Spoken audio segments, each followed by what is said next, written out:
YouTube? Welcome back to another episode of the Crash Out for Chef. And the biggest crash out about this is my stream content being affected on Mondays. Blaming Joseph is something that I love doing. Anything to sort of assassinate that man's character is a great thing for me. But unfortunately, we have no one to blame this week but Jaja. He was the one that sadly did not film on time because he's too busy preparing for, like, I don't know, what is he preparing? Like Euros or something? Some dumb tournament. Like, who cares? The paper side quest, all right? Anyway, what we've got today is we were challenged by Jaja. There was nothing really special or cute or crazy about the cook. Just play what you think is peak Yu-Gi-Oh! I stream sniped Doug because I was going to originally pick Sword Soul. But I guess there was a chance Doug would also pick Sword Soul. So rather than like both of us showing up with the same deck for the purposes of entertainment, I decided to pick a different deck. So I went with Paleo. Now, what I did wrong here was I should have picked historical Paleo. I ended up playing like the modern quote-unquote version of Paleo. And I haven't really played this one before because it's got like a bunch of new cards you never ran previously. Like all of these different monsters you never played in Paleo. You were playing frogs, which, you know... So I probably could have played a little bit better, and the build was definitely not correct. But there was nothing like really too special this week, I suppose. Joseph ended up with this like weird flippy pile of synergies, kind of, sort of. That was actually kind of cool, but he used half his extra deck and cancelled one of the games, so that was like all very confusing. So I don't really know what happened there. I think Doug probably should have also went down the same route and played historical Sword Soul. The stuff with the Soraya and the Tenyis didn't really... like, it kind of seemed like more of a hindrance than, like, an actual good part of the gameplay. But it is kind of funny because he searched Peak. So I'm sure that was in there somewhere. I don't know what Gage is... I don't know what happened here. Like, can someone explain... I need to crawl up inside this guy's ass, into his brain, and wriggle around in there and experience the IQ points bouncing off the walls and into each other. Because I don't get why he showed up with this deck. In what world does this become... in what world is this a peak deck? Dino Rabbit is not a interesting or fun format. The alternative name for this deck isn't Dino Rabbit. It's Macro Rabbit. Do you know why? Because it runs a really fun card. How is this peak Yu-Gi-Oh? This sucked. Like, why did he bring this? I don't know. There's no way Gage actually thinks this is peak gameplay. I expect to probably get third place, to be honest with you. So yeah, let's see what Jaja has to say about that. Rough week, Gage. You got anything to say about Farfa exploding into the void? Dude, Paleo is so cool. All right, chefs. Wait, what? I can't remember what happened. I think I had to leave during the last duel or something. Was I just like photoshopped in or something? Here's my evaluation. I'm supposed to make it quick, but before we go in, let me just clarify. This was, of course, a very subjective prompt, so I'm just going off of how you guys did with these decks and how I feel your choices matched the prompt. But overall, I think all of you guys did great. And is he some kind of prompt guy? Like, bro, God, dude, like, what is it with prompt, man? everything was kind of a valid choice because put a after GIF all, you for were me? just That's supposed to hilarious. pick whichever deck you thought represented peak Yu-Gi-Oh, and that's all I want. The thing is, like, peak Yu-Gi-Oh to me is like the first iteration of Burning Abyss. Trap cards, set, make a Dante pass turn. But I didn't want to bring Burning Abyss twice within the space of like 3 weeks. That's what I like should have picked. So I ended up with Paleo as like the second best pick. But then I'd like, Sword Soul, but then Doug played it. So I ended up with like a third pick, which was Paleo. And then from there, it wasn't even a good optimized build. So I was in a bit of a weird predicament. And of course, my only priority and concern is content and entertainment for you guys. That's why I ended up in actually a bit of an awkward situation, which in hindsight probably meant that I should have just played BA, but it is what it is. Wanted to see. So in fourth place, we have Gage. Well, I mean, like, yeah. Like, what did he expect? Like, what is this? I'm going to use Forbidden Lands to protect my Lagia, which is protected by a Macrocosmos. And then I'm going to flip trap cards to solve it. This deck is not interesting or fun. It's one of the most boring incarnations of the opposite of the peak of Yu-Gi-Oh! They didn't do too well with the Dino Rabbit, but of course, I mean, it is the oldest deck out of the 4, so I think that's fair enough. You're in 4th because I don't remember Dino Rabbit even being my favorite deck of the format, like let alone the entire history of the game, but I do appreciate the fellow boomer take here, but still, Dino Rabbit in 4th place for me. In 3rd place, we have MBT with the Mimighouls. I think Okay, no bias here from Josh. Okay, dude, listen. Josh cannot put me in 1st place. Like, he can't. Like, that's just... We have a podcast together, EU, right? Like, if he puts me in 1st, this is going to be a bit of a riot. There's no way. it is a pretty basic I thought he was going to pick MBT, because this was probably the most unique deck that he stole from his Discord. But still, right? It is pretty unique.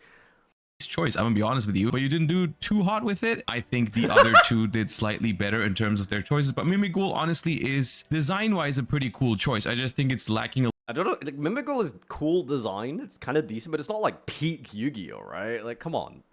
It's like a stretch to say that Mimighoul and Flip Monsters are peak Yu-Gi-Oh. little bit on the, you know, in order for a deck to be like super cool to me, it needs to be at least a little bit more playable than that, but I do think it was a good choice regardless. In second place we have Farfa. I was knew so it. close. Doug's first with Sword Soul? Really? Oh my god. Okay. Listen, man. I'm telling you, I am first place deep down. Doug, sorry, Josh, he can't put me in first place. It'll look bad. All right? We're thinking about optics here, okay? So if you really consider it, I am really first place. But he can't do that, you know? We got to think about, like, the perception here of the public, right? It's like being the president and pardoning your son for committing a bunch of, like, sexual felonies or so. Whoa, Joe Biden, they'll come after me. To putting you in first just because you picked Paleozoic, but I felt like that was gonna be a little bit too easy just because Paleo is one of my favorite decks of all time, if not my favorite deck of all time. But then I saw the build and I saw how you played it, and no, don't do it, man. Don't do it. Come on, man. Oh, come on, dude. Come on. Look, man, I'm rusty with the deck. Okay, it's been a while. Come on, dude. I'm rusty, man. It's been. Come on, man. Don't do that. Don't do it. Don't do it. in first we have Doug. Sword Soul, I think pretty base choice. I think a lot of people would agree that power level wise the deck. Wait, what did he say? In first we have Doug, the build, and I saw how you played it, and in first we have Doug. Sword Soul. Wait, what? What are those words? Is that a what? What is being said here? Wait, what? And I what? 0.5 speed. Saw how you played it, and in first we have Doug. In first we have Doug. Okay. We just move on, right? Just next slide. Sword Soul, I think pretty base.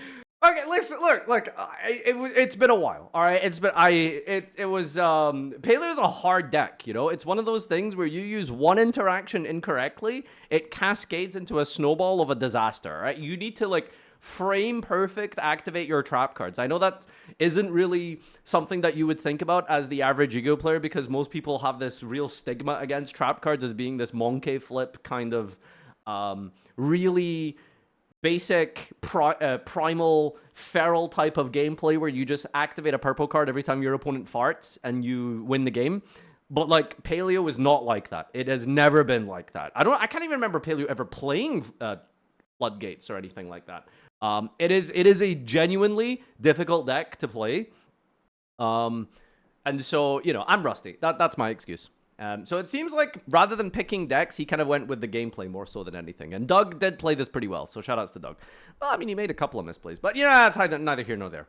Choice. I think a lot of people would agree that power level wise the deck is very well designed, and I think that is why it was also a very good choice for this one, even though it's not my personal like favorite deck to play because I do think it's a little linear, but I do think that's a good thing as well for some people. So I think Sword Soul was a very good choice for this one, and you played it quite well, ended up winning the games quite well, so I gave you first place. Hope you guys enjoyed Doug sweep today's episode, and I hope the prompt was at least somewhat entertaining. See, he said quite good, not very good, but just quite good. Okay. All right. Well, yeah, no, that I kind of I'm one spot higher than I thought I would be, to be fair. So, we take those. Took me entirely too long to realize that Farfa in Game 4 was just a gif on loop. Doug's reaction when he notices that what Gage is playing is priceless. It's a beautiful episode of Chef when Farfa and Doug agree with each other. Me and Doug typically do agree with each other. It's only been in like maybe the few recent weeks where he's just fucking eviscerated me. This was such an enjoyable episode to watch. Prompt was broad, everyone has their own idea, and the discussion was fun. It was a major vibe. Funny as seeing everyone rages, seeing the quartet being homies and chilling is also great to see. Hope we get more episodes like that one. Now, unfortunately for you, buddy, that was the last civil episode because today, the Joker's back, baby. I've never seen Farfa more content in this episode after 45. Such a chill guy just handling his deck. Rabbit tour guide. Also, I see now why you wanted to play unlimited, and I'm sorry that I said That no. is just No, a I mean, that's all loop. right. Wow. I get it. I get it. Starting Yeah, that's just me for the next 20 minutes, I guess. The way my man Doug said its peak made the episode for me. When MBT said we'd get a notorious German to judge, I got excited that we were getting Grok on. Oh yeah, were you thinking of some other German? You know what would have won this episode, Easy? 3 words. Normal summon Alistair. By win, you mean lose, right? I think that might have got lower than Dino Rabbit. That could have, that I think maybe would have been lower than, and it's impressive to have a deck that's less interesting than Dino Rabbit. Take a shot every time Gage restarts his explanation or says, whenever I see and you won't live to watch the episode. Been amazing to see Gage's slow transformation over the years from modern apologist to retro Andy. Hilarious, the episode with one of the most open-ended prompts ended with Farfa playing Paleo, probably the slowest deck of the 4 at a point where he has an explicit time limit before needing to leave. Are we just ignoring the context of Joseph being... Okay, so... yeah, I mean, they won't get the context because they'll watch this. Joseph showed up 20 minutes late. And then we had our first game, and then he just, like, restarted the game because he misplayed too much. So... yeah, not really my fault here, buddy. Really the ice cream maker moment of master shit. Oh, God, like, so annoying how people, like, jump on me for stuff that is completely not my fault. Like, I don't know what they want me to do, man. The restart is in the video. Oh, cool. Well, I guess they just ignored it then. Sure. I guess they just didn't watch the video. I enjoy how Joseph playing meme track remixes during deck building is now running bit. I feel like this was the most positive Shep episode because everyone focused on what they liked. Legend says Farfa's still shuffling. Once again, asking for dual logs as judge.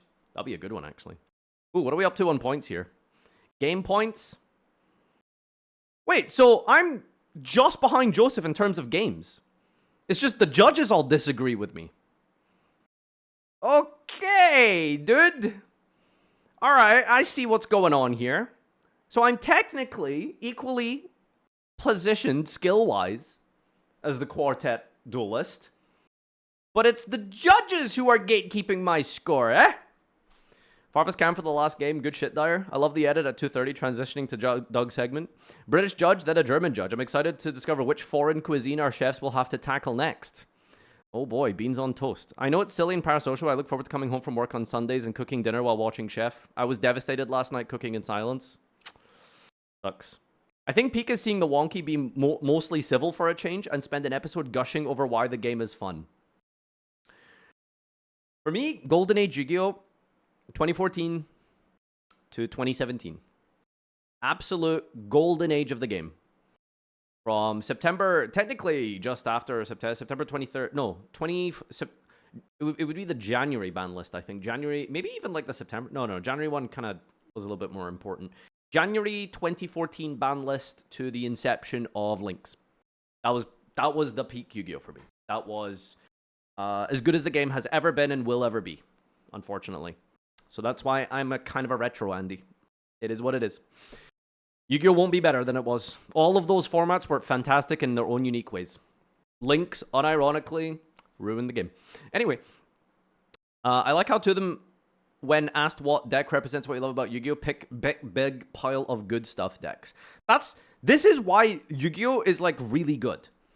It's like, this is when the game is at its absolute best. Is when you get to kind of, in almost some sort of like a draft style deck building format, you kind of put together these like good synergies of decks that aren't really part of the same archetype, but have like crossover gameplay that works really well. Like that's always been the most interesting and fun types of decks in Yu-Gi-Oh! For me.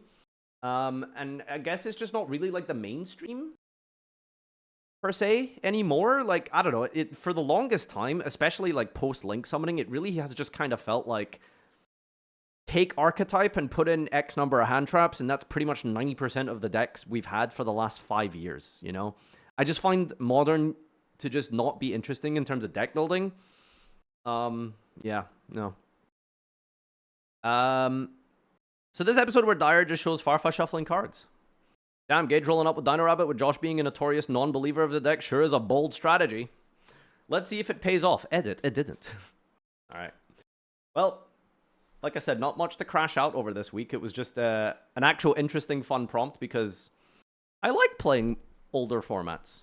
Playing those formats, honestly, I played like some Paleo versus Meadow Foes once, like I think last Euros or some shit. It was like really enjoyable. Had a great time. Where's the chef? There it is. Okay. All right, let's do a couple of memes and then we're done. Beep, beep, beep. There it is. Smile. Episode isn't up by the time I go to bed, but my prediction is Gage will play a deck with a combo that doesn't work. Hope I'm right. He did play a combo deck that doesn't have... Well, combo deck is a bit of a stretch. He did play a deck that he didn't know how to play. Unfortunately, it didn't really matter because the deck was so low powerful. It was like, he played what? He activated in a Fiendish Chain and then passed? Most delusional man in gaming. World map unmarked. Ah! My face when Farfa sends a chef meme tweet before the video is even available. Yeah, that's definitely on me. World crown moment. That sign can't stop me because I can't read. Is this an NAWCQ meme? I don't know what that is. Waiting for the chef video to drop so I can... Oh, yeah. No, most of these are from, like... most of these are from the... What is this? NAWCQ. So, all of these memes are just, like, from before the episode dropped. Huh.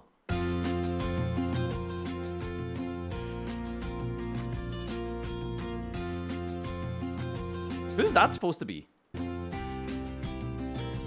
Magic movie.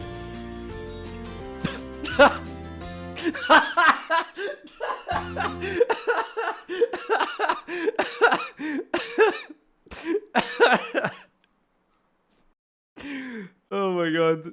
Technically about last week's episode, but I can't bring myself to watch anymore after what Jackass did. Sometimes funny quirked up white boy paid $90 to a platform of fascists.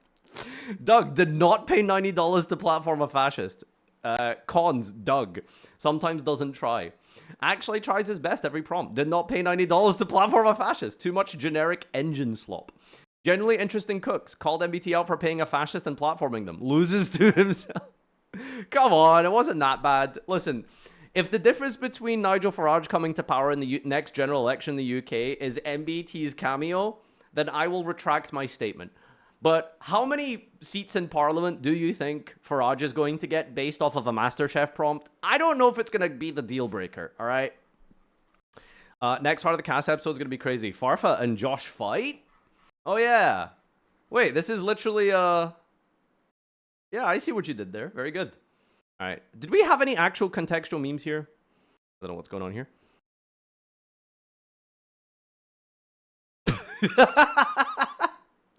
I think this is Doug when Gage summons Dino Rabbit. Summons Rescue Rabbit, rather. Missed a chance last week. Every third. Did you check out the Salon article I said, everyone? The most racist man alive. Okay. Thanks everyone for tuning into this episode of Master Duel Master Chef. See you guys in the next one for next week. And have a great day.